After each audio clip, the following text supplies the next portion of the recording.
My aunt poisoned my mom to take her property. Now she lives in a cell I paid for. Ever trusted a family member so much you couldn't imagine betrayal coming? Yeah, me too. Until my aunt tried to kill my mom just to steal her house. This story isn't made up. It's real. It's raw.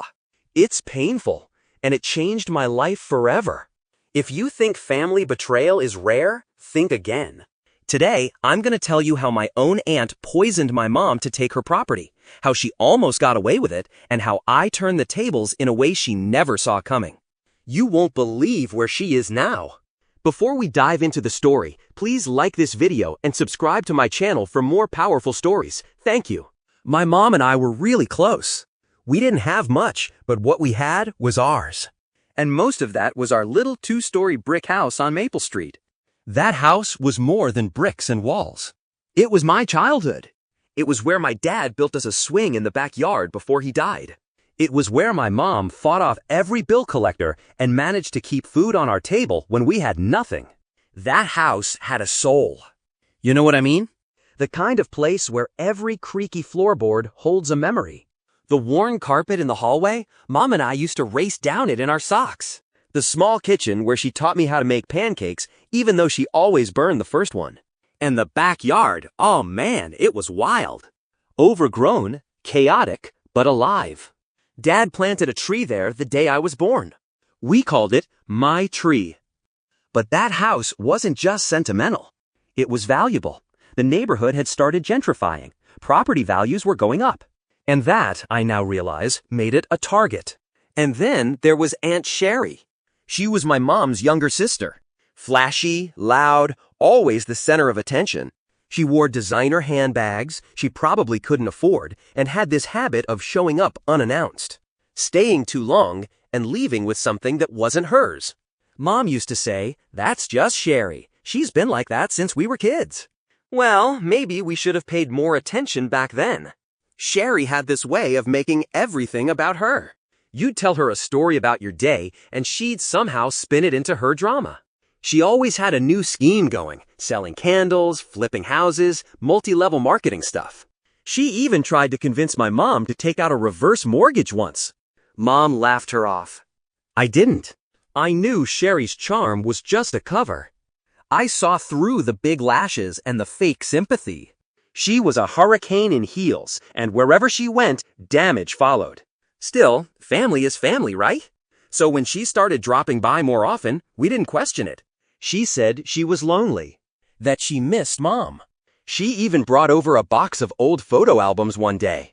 We stayed up late looking through them, laughing, crying, remembering. It felt normal, real. But behind those smiles, Sherry was taking notes. She asked about the deed. Said she was just curious how Mom managed to keep the house so long. She brought up how old Mom was getting. Asked if she had a will. Subtle stuff. Things you'd brush off in the moment, but that hit differently later on. Looking back, that was the beginning. I should have known. I should have trusted that knot in my stomach the day I saw her measuring the living room windows and muttering, "These would look so good with blue velvet drapes." But I didn't, because it was Sherry. My mom's sister. My aunt. We never thought she'd go as far as she did. Not in a million years. And by the time we realized what was happening, it was almost too late. It started slowly. Sherry started visiting more often. Not every day, but enough that it became noticeable. She began showing up with a different energy, overly cheerful, overcompensating, like someone trying to hide their real motives behind a painted-on smile. She'd bring little gifts, some wilted daisies in a cheap vase, a tin of cookies she claimed were homemade, but tasted like they came straight from the discount bin at the grocery store. And every time she visited, she'd say things like, "I just worry about your mom being alone in this big old house," or, "You know, I could help out more if you'd let me." At first, I chalked it up to guilt. Maybe she was trying to make up for all the years she'd disappeared during our hardest times. But then, it got strange. Sherry started rearranging things in the house, without asking. She said Mom needed the place to be more accessible, even though Mom was doing just fine on her own.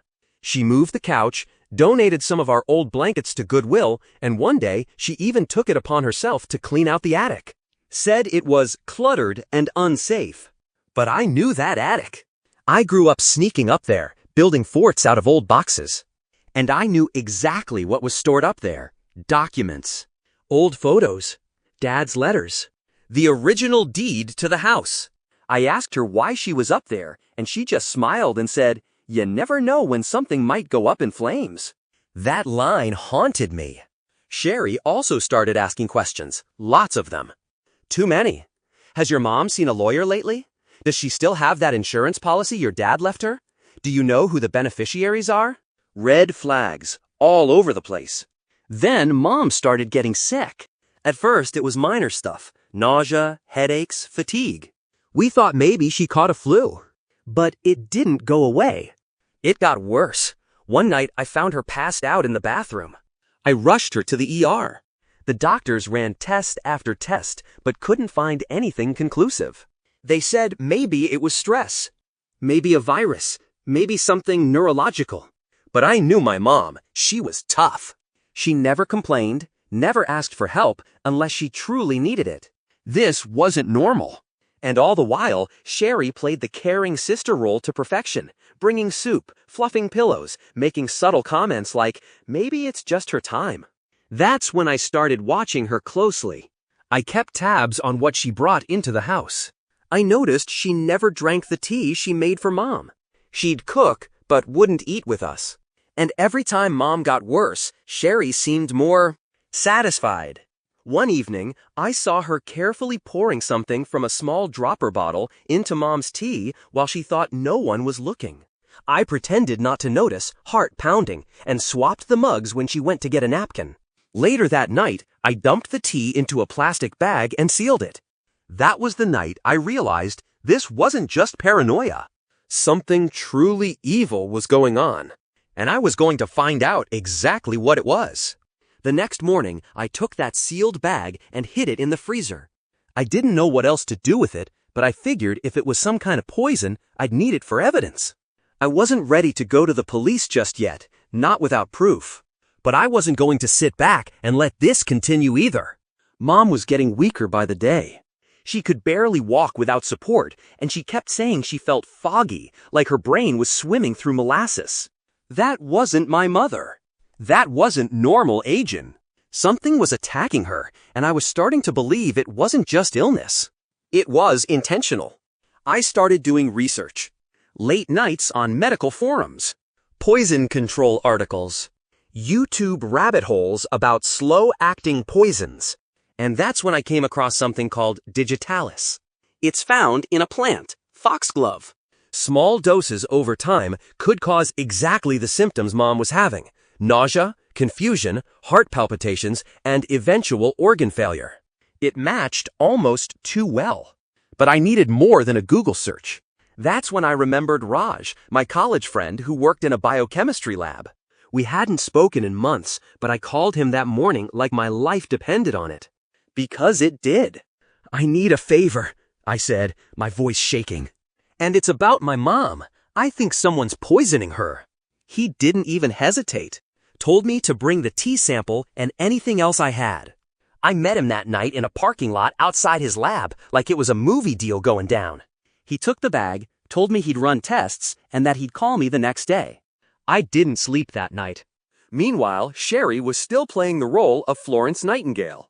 She showed up that day with a box of fresh fruit and a bag of herbal supplements.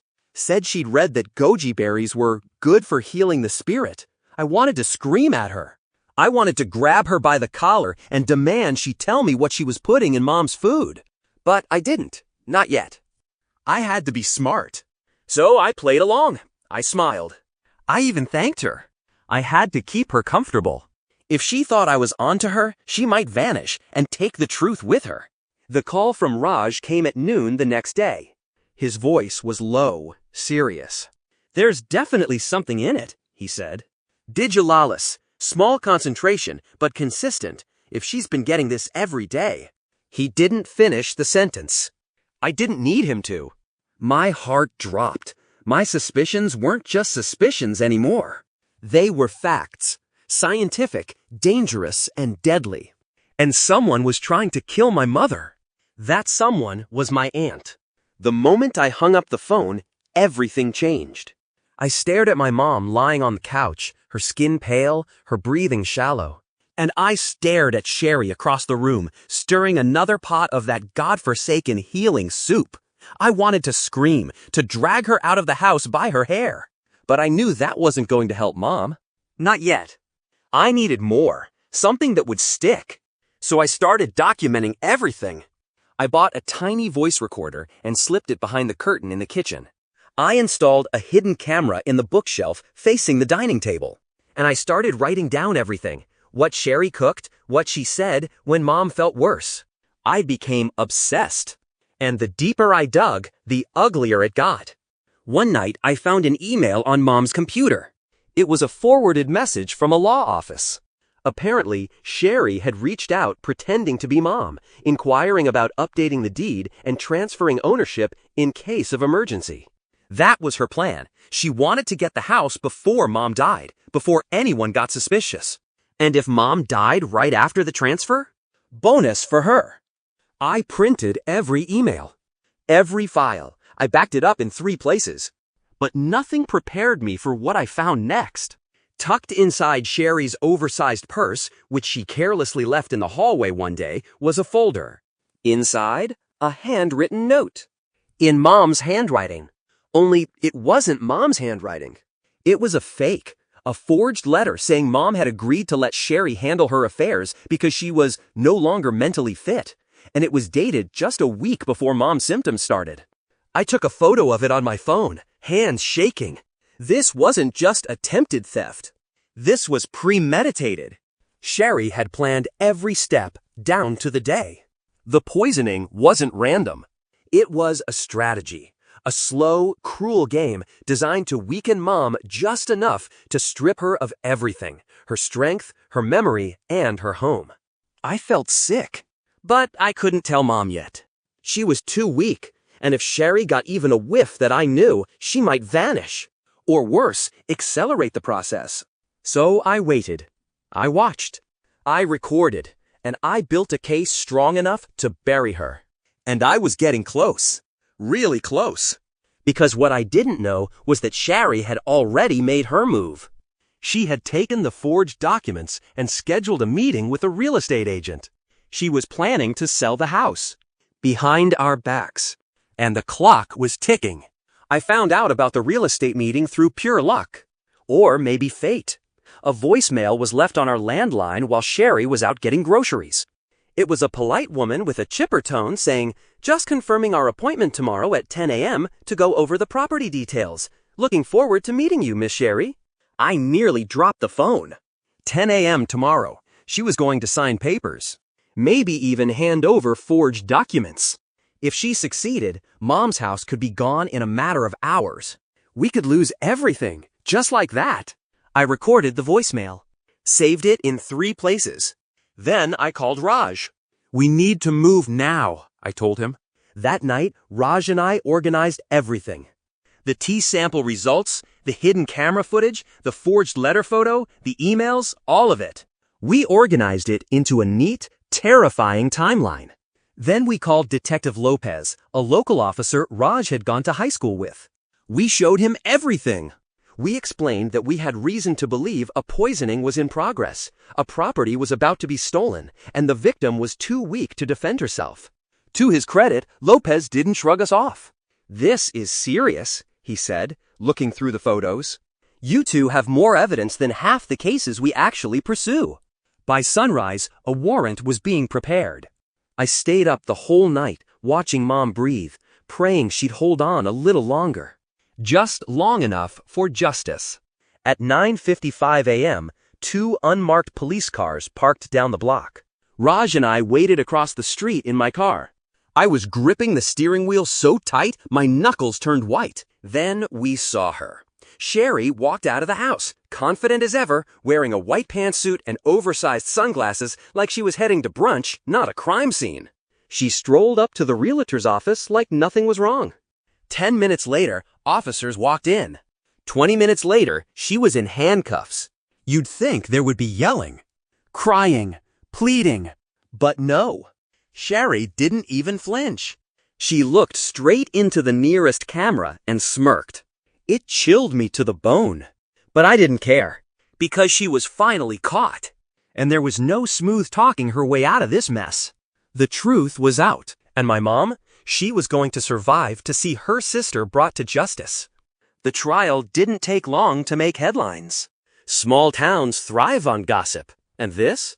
This was premium fuel. The story of a woman poisoning her own sister to steal a house, it spread like wildfire. Local papers ran the headline for weeks. Our neighbors suddenly became experts on criminal law. Sherry's mugshot was everywhere. But she didn't look ashamed. She didn't look scared. In fact, she looked proud, like she was still convinced she'd walk away from this with a slap on the wrist and a story to tell over wine. But this wasn't a Lifetime movie. This was real life. And in real life, there are consequences. The courtroom was packed on day one. I sat beside Mom in her wheelchair, her hand trembling in mine. She was stronger, more alert. Her hair had thinned, but her spirit hadn't.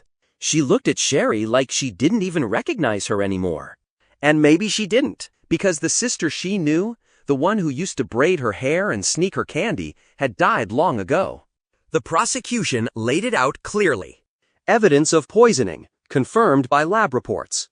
Video footage of suspicious behavior. Forged documents found in Sherry's possession.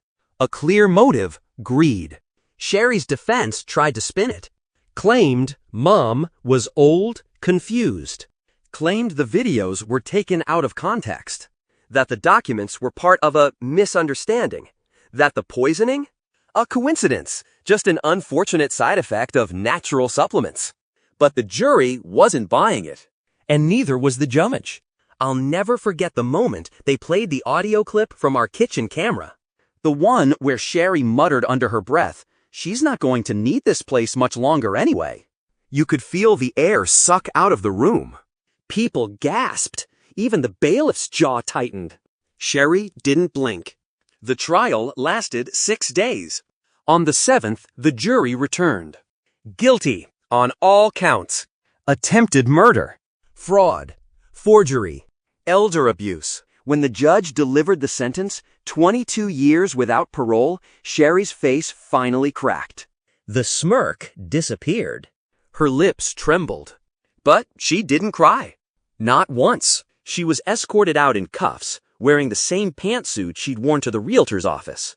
And just like that, the woman who tried to kill my mom for a house was gone. Locked away. In a prison cell I'd be helping pay for with my taxes. Oh, the irony. After the verdict, everything slowed down.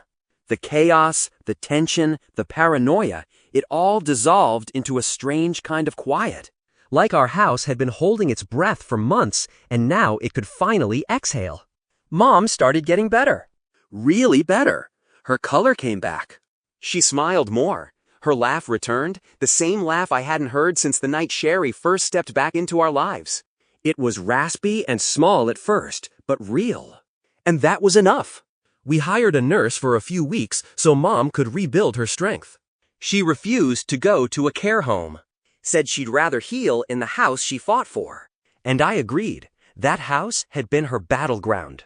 Now it would be her sanctuary. I remember one afternoon, as sunlight poured through the living room window, she said, "I'm not angry at her anymore. I'm sad. Sad that a person could lose their soul over drywall and property lines." That stuck with me. We started making changes. New locks on the doors.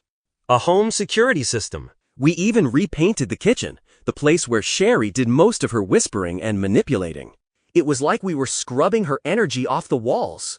But we didn't erase everything. Mom kept one thing, Sherry's favorite handbag. The bright red one she always carried when she wanted to look expensive.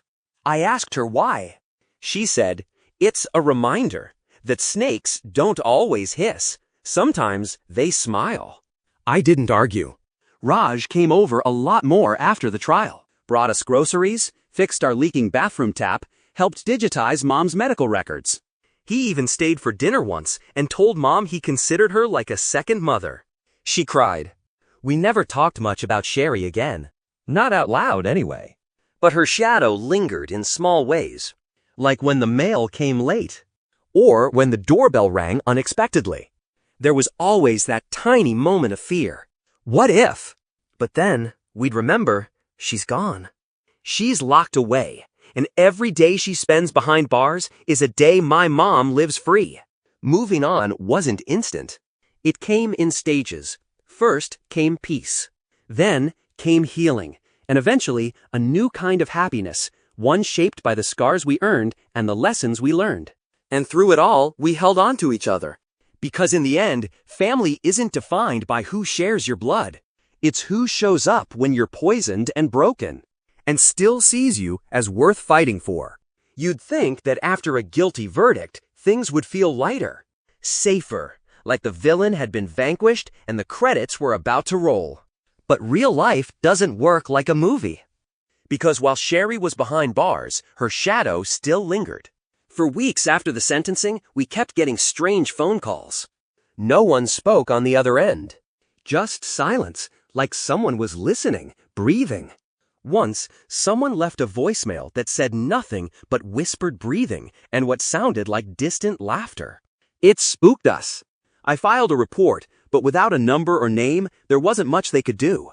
The officer chalked it up to prank calls, people who'd seen the case on the news. Still, it made us uneasy. One night, I opened the mailbox to find a torn photo. It was a picture of Mom and Sherry when they were teenagers, ripped down the middle. Sherry's side was missing. On the back, someone had written in blocky, angry letters, "Blood doesn't forget." I froze. Was it a threat?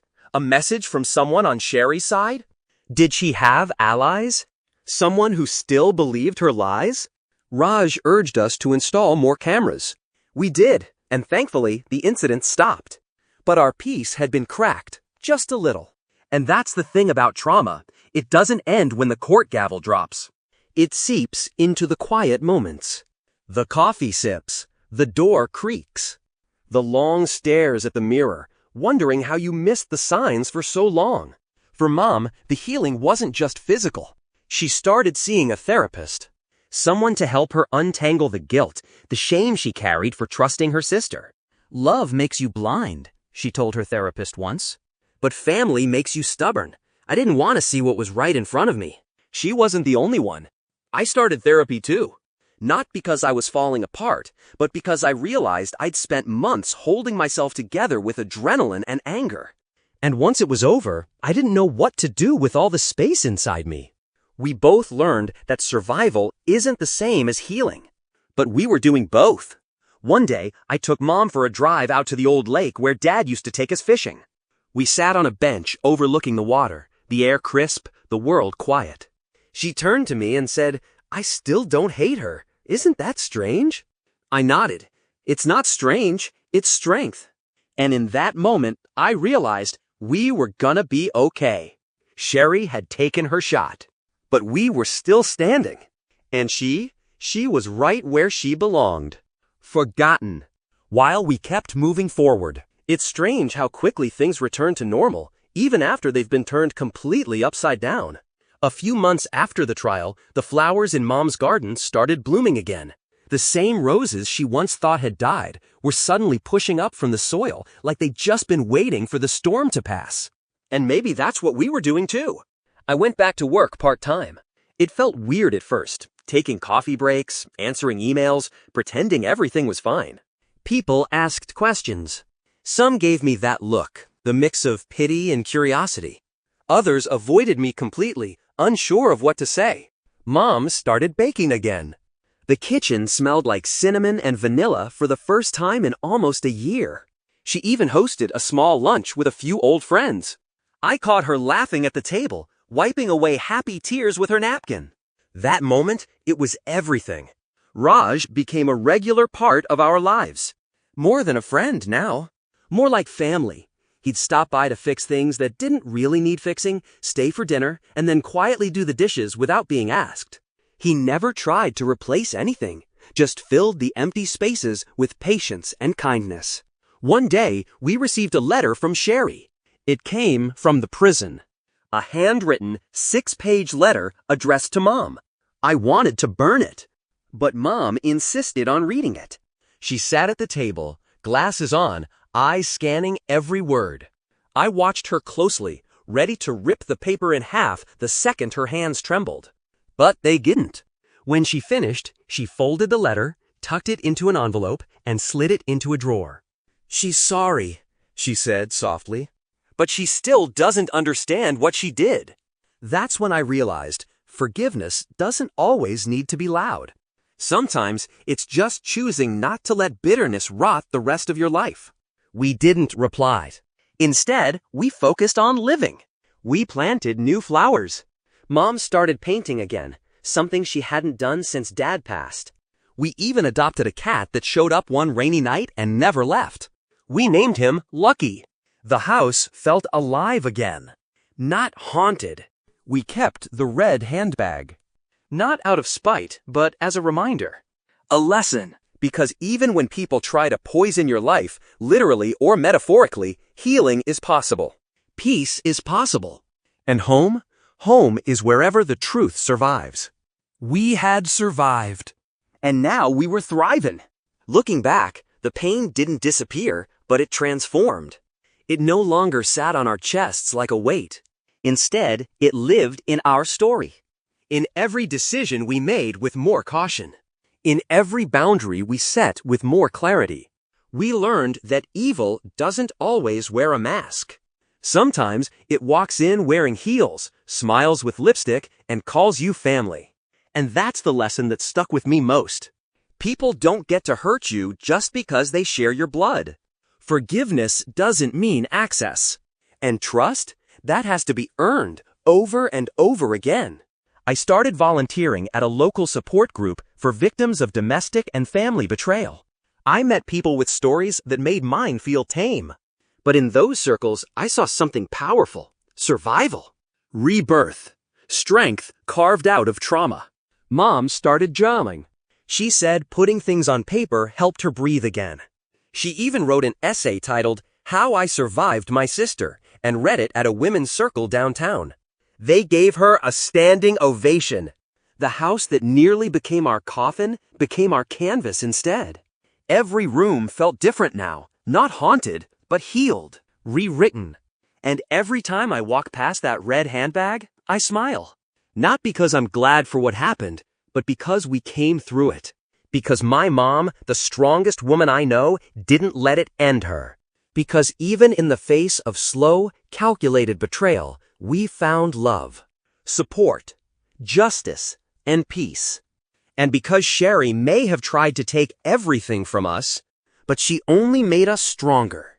If this story moved you, please don't forget to give it a like.